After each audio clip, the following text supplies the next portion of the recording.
वाराणसी में स्पर्श दर्शन का कोई शुल्क लगाने का अभी निर्णय नहीं लेने को लेकर कमिश्नर ने दी जानकारी। सोशल मीडिया में कई मैसेज सर्कुलेट हो जाते हैं, भविष्य में निर्णय पर दी जाएगी जानकारी। गौतम बुद्ध नगर में बीटा 2 पुलिस और बदमाशों के बीच में हुई मुठभेड़। पुलिस टीम को जान से मारने की नीयत से बदमाशों ने की फायरिंग, आरोपी गिरफ्तार, कार्रवाई जारी। मथुरा में अवैध निर्माण पर फिर चला बुलडोजर। नगर निगम ने अवैध बाउंड्री को हटवाया, नगर निगम की जमीन पर कब्जा नहीं करने का दिया जाएगा। सोनभद्र में एंटी करप्शन ब्यूरो ने की बड़ी कार्रवाई। तहसील में कार्यरत कानूनगो को किया गिरफ्तार। किसान से 5,000 रुपए लेते रंगे हाथों पकड़ा। घटना से पूरे जनपद में मचा हड़कंप। और हरदोई में कुख्यात गौ तस्कर की संपत्ति कुर्क। गैंगस्टर एक्ट में 50 लाख की संपत्ति की गई कुर्क। संडीला का कुख्यात गौ तस्कर है अब्दुल अजीम। अवैध तरीके से अर्जित की गई संपत्ति को किया गया कुर्क।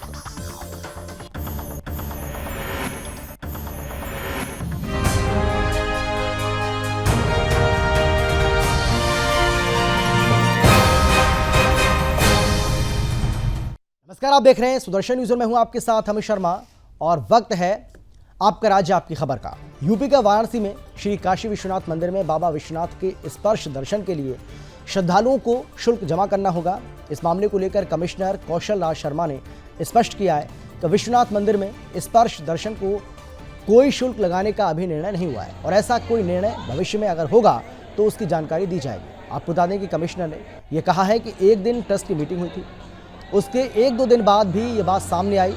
सोशल मीडिया में कई मैसेज ऐसे भी सर्कुलेट हो जाते हैं, तो पुरानी बातें होती हैं, लेकिन वाराणसी के मंदिर में कोई शुल्क लगाने का भी निर्णय नहीं हुआ है और ऐसा कोई निर्णय भविष्य में अगर होगा तो उसकी जानकारी दी जाएगी।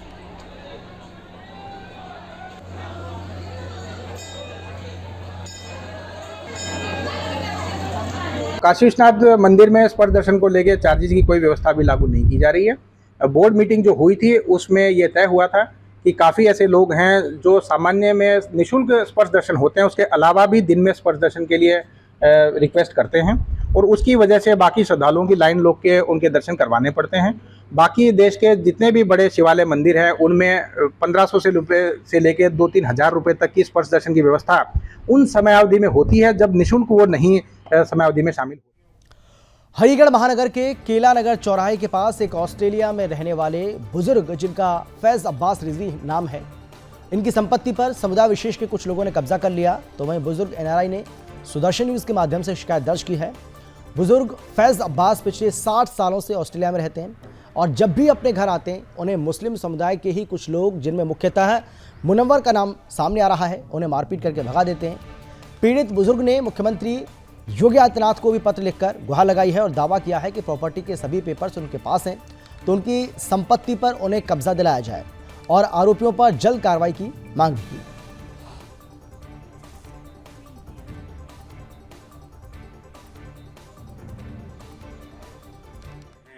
Munawwar Abbas ji, Bablu ji, son of Sippu ji, Javed son of Sippu and Raju जाहिर।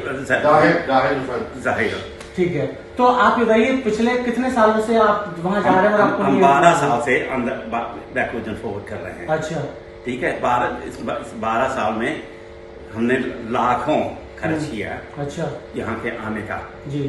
फिर भी हमारे पास गजेट में है मेरे नाम पे जी, और कहीं और चीजें हैं। जितने भी पेपर्स हैं, जो कागज हैं, वो सब आपके नाम से मेरे नाम पे है। तो हरिगढ़ महानगर में एक बार फिर से लैंड जिहाद का मामला सामने आया है। मैं आपको बता दूं, हरिगढ़ महानगर के केला नगर चौराहे पर यहाँ पर एक ऑस्ट्रेलिया के रहने वाले बुजुर्ग ने सुदर्शन न्यूज के माध्यम से शिकायत दर्ज की है कि उसकी संपत्ति पिछले 12 वर्षों से समुदाय विशेष के लोगों ने हड़प कर रखी है। और मैं आपको बताऊं, एक प्रतीक चिन्ह जिसे अलम बोलते हैं मुस्लिम समुदाय में, वो गाड़ दिया है जिससे कि वो अपनी संपत्ति पर दोबारा से कब्जा करने ना आ सके। और उस ऑस्ट्रेलिया के जो बुजुर्ग हैं उन्होंने सुदर्शन न्यूज के माध्यम से शिकायत दर्ज की है और उन्होंने कहा है कि उनकी संपत्ति पर वापस कब्जा दिलाया जाए। और आपको बताऊं कि जो मुनव्वर नाम का व्यक्ति है जिसने इस संपत्ति पर कब्जा किया है, वो एएमयू में कार्यरत है, एएमयू में प्रोक्टर ऑफिस में कार्य करता है। देखना यह है कि पुलिस कितनी शीघ्र अतिशीघ्र इस पर कार्रवाई करती है। न्यूज जर्नलिस्ट नितिन कुमार के साथ दिवाकर दीक्षित, सुदर्शन न्यूज। कानपुर दक्षिण इलाके में अच्छी शिक्षा और कम फीस वाले स्कूलों के नामों में अपनी एक अलग पहचान बनाने वाले परितोष इंटर कॉलेज के वार्षिक उत्सव पर एक और नई शाखा का शुभारंभ हुआ। इस कार्यक्रम में आए हुए MLC Arun Pathak, NLC Raj Bahadur Chandel, school के डायरेक्टर संजय अवस्थी के द्वारा फीता काटकर शाखा का शुभारंभ किया गया, जिसके बाद स्कूल के बच्चों द्वारा गणेश वंदना के साथ कार्यक्रम की शुरुआत की गई। इस दौरान छोटे छोटे बच्चों ने कई प्रकार के मंच पर संस्कृत नृत्य को प्रस्तुत कर लोगों के मन को मोहा। तो वहीं परितोष इंटर कॉलेज के डायरेक्टर संजय अवस्थी ने बताया है कि 2003 में एक छोटी सी शाखा से परितोष इंटर कॉलेज की शुरुआत हुई थी और आज Paritosh international school English medium की तीसरी शाखा का भी शुभारंभ किया गया है। बच्चों की अच्छी शिक्षा और कम फीस की वजह से अभी बाबू को 20 साल से भरोसा बना हुआ है, जिसके चलते आज सभी शाखाओं को मिलाकर 6000 से अधिक बच्चे स्कूल में पढ़ रहे हैं। साथ ही उन्होंने बताया कि अभी तक हमारी हिंदी मीडियम की 2 शाखाएं चल रही थीं और अब पहली वातानुकूलित स्कूल जो कि PG से लेकर इंटर तक रखा गया, जिसमें उच्च कोटि के शिक्षक और शिक्षिकाओं के द्वारा शिक्षा प्रदान कराने का काम किया जाएगा। हाँ, मतलब सवेरे ये आज हमने पारितोष इंटरनेशनल स्कूल का शुभारंभ किया है। पारितोष इंटर कॉलेज की ये चौथी ब्रांच है। हमारे स्कूल के लगभग 575 बच्चे गवर्नमेंट जॉब में निकल चुके हैं और ये लगातार यूपी बोर्ड में टॉप 10 में बच्चा कोई ना कोई विद्यालय का छात्र पारितोष इंटर कॉलेज का हमारे विद्यालय की मेरिट लिस्ट में जरूर। यूपी के गौतम बुद्ध नगर में बीटा 2 पुलिस और बदमाशों के बीच में मुठभेड़ हो गई। पुलिस टीम को जान से मारने की नीयत से बदमाशों ने फायरिंग शुरू कर दी, तो वहीं पुलिस ने जवाबी कार्रवाई करते हुए बीच बचाव में गोली चलाई। इस मुठभेड़ में बदमाश के पैर में गोली लगी, जिसे इलाज के लिए अस्पताल में ले जाया गया। आपको बता दें कि सिग्मा 3 के पीछे सर्विस रोड पर चेकिंग के दौरान कार्रवाई हुई है। पुलिस ने आरोपियों के कब्जे से फर्जी नंबर प्लेट लगी चोरी की स्प्लेंडर मोटरसाइकिल, 2 चोरी के लैपटॉप, 2 तमंचा, 315 बोर और कारतूस बरामद किए। फिलहाल पुलिस मामले की जांच कर आगे की कार्रवाई में जुट गई है। प्रभारी निरीक्षक बीटा 2 और उनके सहयोगी HR चौकी इंचार्ज तथा पुलिस टीम ये सिग्मा 3 के पास चेकिंग कर रहे थे। सर्विस रोड की तरफ से एक मोटरसाइकिल पर 2 संदिग्ध व्यक्ति बहुत तेज़ी से आए। इनके द्वारा उन्हें रोकने का प्रयास किया गया, तो तत्काल इन लोगों ने मोटरसाइकिल गिरा करके पेड़ की सहारा लेकर के फायरिंग शुरू कर दी। पुलिस ने भी टैक्टिकल तरीके से अपना बचाव करते हुए इनको रोकने के लिए फायर किया, जिसमें कि एक व्यक्ति मिथुन उर्फ मृत्युंजय को गोली लगी है और एक व्यक्ति विशाल गिरफ्तार हुआ है मौके से, जो भागने का प्रयास कर रहा था। पुलिस द्वारा उसे दौड़ा करके पकड़ लिया गया है। यूपी के मथुरा में एक बार फिर से बुलडोजर चलाकर प्रशासन ने कार्रवाई की है। आपको बता दें कि नगर निगम ने हाथी टीला क्षेत्र कब्रिस्तान में बनी बाउंड्री को बुलडोजर चलवाकर हटवा दिया।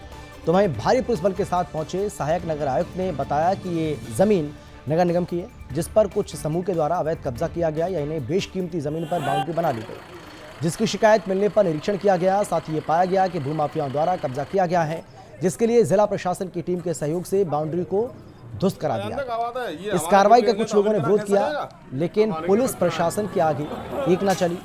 जानकारी देते हुए सहायक नगर आयुक्त ने बताया कि नगर निगम की किसी भी जमीन पर कब्जा नहीं करने दिया जाएगा।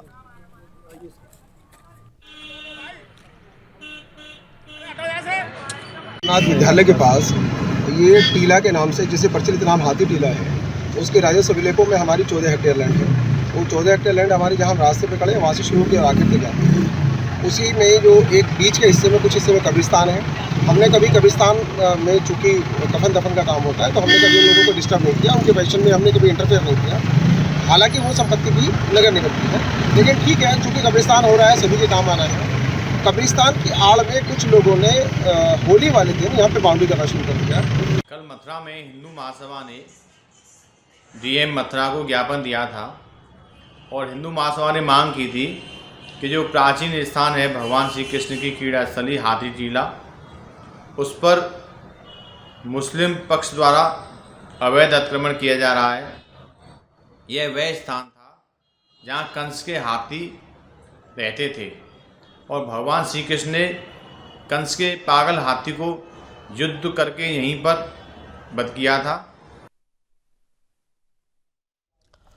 राज्य सरकार के जीरो टॉलरेंस नीति को अधिकारी और कर्मचारी भ्रष्टाचार करने में अपनाने लगे हैं। जीरो टॉलरेंस नीति को अपनाते हुए भ्रष्टाचारी अधिकारी एक भी भ्रष्टाचार का मौका नहीं छोड़ रहे हैं। तो वहीं जनपद सोनभद्र के घोरावल तहसील में कार्यरत कानूनगो को किसान के हाथों से 5,000 रुपये लेते हुए रंगे हाथों पकड़ा गया। इस घटना से पूरे जनपद में हड़कंप मच गया, जहां कानूनगो पर एफआईआर दर्ज कर गिरफ्तार कर लिया गया। आपको बता दें कि किसान पिछले 6 महीने से अपनी जमीन पैमाइश कराने के लिए तहसील का चक्कर काट रहा था और उसी एवज में कानूनगो द्वारा 10,000 रुपये की डिमांड की गई, जिसके चलते शिकायतकर्ता ने 10 मार्च को एंटी करप्शन ब्यूरो में शिकायत कर कार्रवाई करने की गुहार लगाई।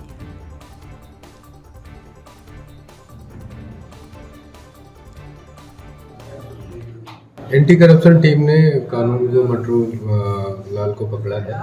रंगे हाथों पैसा लेते हुए उनकी पैमाइश के संबंध में कुछ मामला था और जो है उसको शाहगंज थाने में अब आगे से मुकदमा दर्ज किया जाएगा और नियमानुसार एंटी करप्शन की टीम के माध्यम से ही कार्रवाई की जाएगी। 5,000 रुपये की बात आई है। जमीन के हमारे पैमाइश का ऑर्डर हो गया था और ये जा नहीं रहे थे नापने के लिए, पैसा मांग रहे थे हमसे 10,000 रुपया। तो हमारे पास पैसा नहीं था तो हमने जो है एंटी करप्शन विभाग से मदद लिया। कब का ये प्रकरण है पूरा? 10 तारीख जो है गए थे हम वहाँ पे एंटी करप्शन विभाग वाले के पास और ये लगभग हो गया हमारा 6 महीने से। के प्रयागराज की जहां शंकरगढ़ विकासखंड लखनपुर में पानी पीने का साधन सरकारी हैंडपंप के खराब होने का मामला सामने आया है, जिसके चलते आधा दर्जन से अधिक हैंडपंप बिगड़े पड़े तो वह बिना पानी के ग्रामीणों को भारी परेशानी का सामना करना पड़ रहा है। ग्रामीण पानी के लिए दर दर भटक रहे हैं। आपको बता दें कि पीने के पानी को लेकर गांव में हाहाकार मचा हुआ है। ग्रामीणों को 1 किलोमीटर दूर से पीने का पानी लाना पड़ता है, जो इस कड़ी धूप में चुनौतीपूर्ण है। ग्रामीणों का कहना है कि महीनों से कुछ हैंडपंपों को खोल करके फेंक दिया गया। कई हैंडपंप बिगड़े पड़े हैं, जिसको बनवाने के लिए कई बार प्रधान सचिव विकासखंड अधिकारी से कहा गया, लेकिन कोई सुनने को तैयार नहीं है, जिसका परिणाम यह है कि गरीब जनता को ये सब भुगतना पड़ रहा है।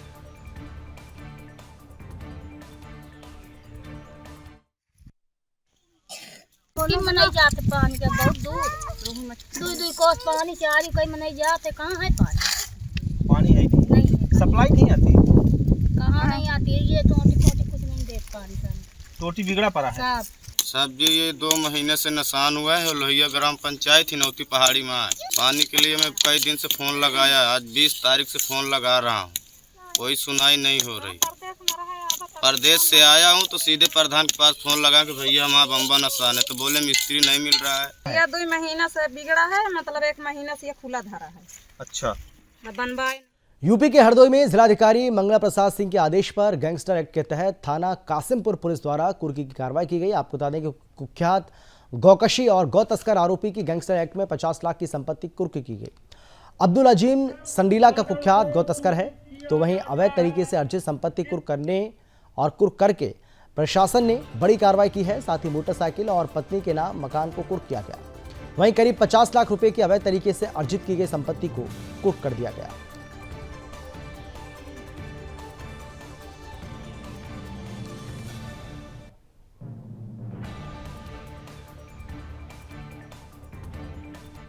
अभियुक्तों के विरुद्ध गैंगस्टर एक्ट में मुकदमा पंजीकृत हुआ था, जिसकी विवेचना प्रभारी निरीक्षक कासिमपुर द्वारा की जा रही थी।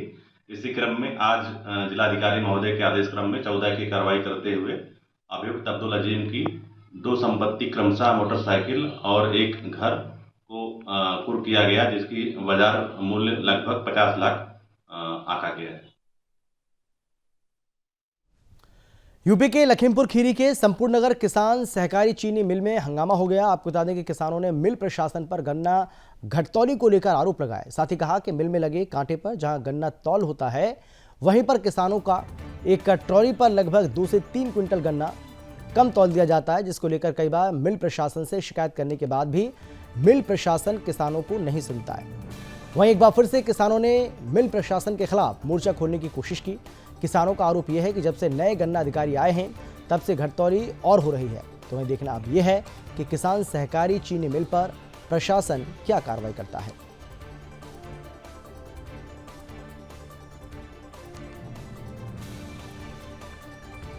और चलिए अब बात करते हैं यूपी के उन्नाव की। यूपी के उन्नाव में 24 घंटे से लापता हुए छात्र का संदिग्ध परिस्थितियों में शव मिला है। आपको बता दें कि घर से पेपर देने के लिए छात्र निकला हुआ था, तो वहीं लखनऊ आगरा एक्सप्रेसवे पर किनारे में खंती में छात्र का शव मिला, यानी कि खेत में छात्र का शव मिला है और मृतक के शरीर पर चोट के निशान पाए गए। पुलिस शव को कब्जे में लेकर जांच कर रही है।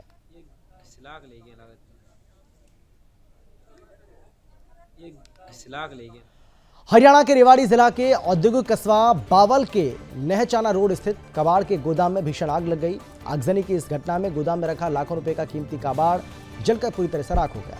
आपको बता दें कि दमकल कर्मियों के मुताबिक उन्हें सूचना मिली कि बावल के नहचाना रोड पर एक गाड़ी में भीषण आग लगी है, जिसकी सूचना के बाद बावल दमकल विभाग की 2 गाड़ियां बताए घटनास्थल पर जैसे पहुंची, पता चला कि आगजनी गाड़ी में नहीं बल्कि कबाड़ के गोदाम में लगी है।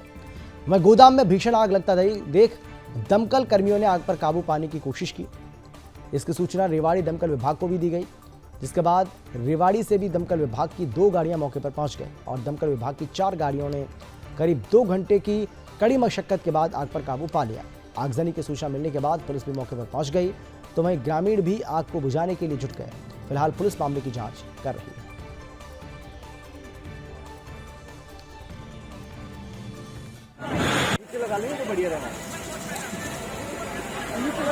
जी बावला नहीं चला सर, एक्चुअली किस कारण से लगी है।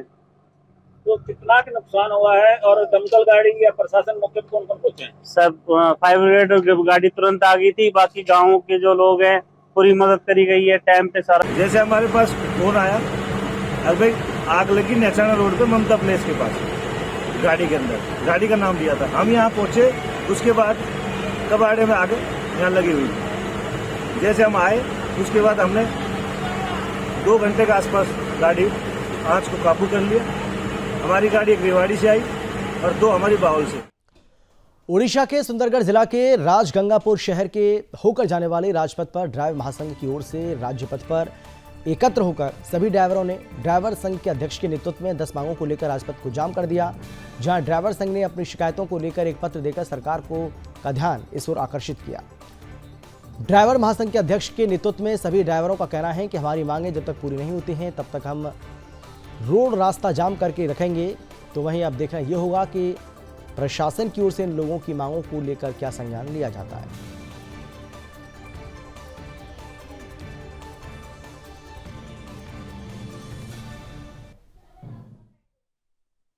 हम सब ड्राइवर भाई लोग सब स्टीयरिंग छोड़ के हम लोग आज राज रास्ता में पहुंचे हैं, क्योंकि हम लोग 3 बार सरकार को दावी पत्र देने के बाद भी विधानसभा गए थे, दंडवत पद यात्रा करने के बाद भी हम लोग यहाँ मतलब सरकार हम लोग का बात नहीं सुन के प्रतिश्रुति दे के हम लोग को मजबूर कर दिया कि आप लोग रोड में आइए बोल के, इसलिए हम लोग अपना अपना एरिया में रोड में खड़े हैं। मध्य प्रदेश के टीकमगढ़ जिले में बदहाल स्वास्थ्य सेवाओं का ताजा मामला सामुदायिक स्वास्थ्य केंद्र बड़ा गांव धसान का सामने आया, जहां एक महिला का शव ले जाते समय शव वाहन स्टार्ट नहीं हुआ, जिसके चलते परिजन काफी देर तक शव वाहन में धक्का लगाते रहे। लेकिन जब वाहन स्टार्ट नहीं हुआ तो परिजन ट्रैक्टर ट्रॉली में शव रखकर अपने घर ले गए, जिसका वीडियो सोशल मीडिया पर वायरल हो रहा है। इस मामले में CMHO डॉक्टर PK माहौर का कहना है कि इस संबंध में BMO बड़ा गांव से बात की जाएगी और जानबूझकर लापरवाही करने वालों के खिलाफ कार्रवाई भी की जाएगी।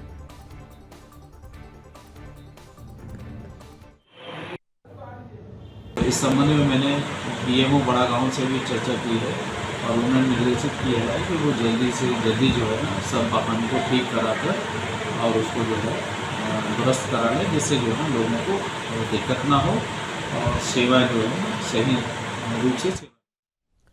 और इसी के साथ इस बुलेटिन में फिलहाल इतना ही, लेकिन देश और दुनिया की बाकी खबरों के लिए आप देखते रहिए सुदर्शन न्यूज़। नमस्कार।